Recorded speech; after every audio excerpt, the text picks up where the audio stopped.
కొమరవెల్లి శ్రీ మల్లికార్జున స్వామి కళ్యాణం బ్రహ్మోత్సవాలను వైభవంగా నిర్వహించేందుకు అవసరమైన ఏర్పాట్లను పరిశీలించినట్లు జిల్లా కలెక్టర్ కె హైమావత్ తెలిపారు.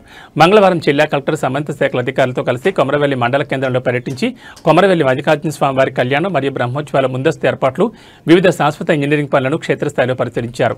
వాహన పార్కింగ్ స్థలం, నిర్మాణంలో ఉన్న క్యూలైన్ కాంప్లెక్స్, ఆలయ పరిసరాల్లో రద్దీని, షాపులను, పంచాయతీరాజ్ ద్వారా 50 గదులతో నిర్మిస్తున్న సత్రం నిర్మాణ పనులు మరియు కళ్యాణం జరిగే ప్రాంతాన్ని పరిశీలించి మాట్లాడుతూ కొమరవెల్లి మల్లికార్జున స్వామి కళ్యాణం మరియు బ్రహ్మోత్సవాల ఏర్పాట్లపై నిన్న హైదరాబాద్లో రాష్ట్ర దేవాదాయ శాఖ మంత్రి కొండా సురేఖ మరియు దేవాదాయ శాఖ ఉన్నతాధికారులు సమావేశం నిర్వహించి ఉత్సవాల నిర్వహణపై తగు ఆదేశాలు జారీ చేశారన్నారు.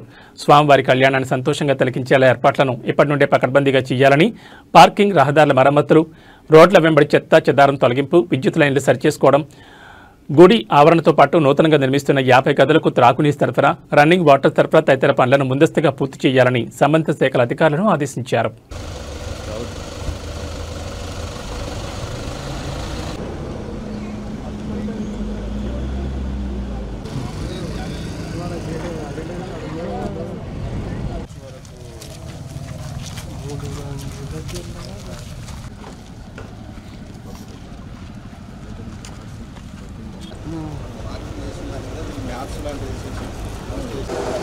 నమస్కారం అండి. సిద్దిపేట జిల్లాలో కొమరవెల్లి మల్లన్నకు సంబంధించి వచ్చే నెల డిసెంబర్ 14వ తారీఖు కళ్యాణోత్సవం జరుగుతుంది. ఆ తర్వాత జనవరి 18 తర్వాత నుంచి స్వామివారికి బ్రహ్మోత్సవాలు జరుగుతాయి. దీనిలో భాగంగా ఏర్పాట్లు చేయడం కోసం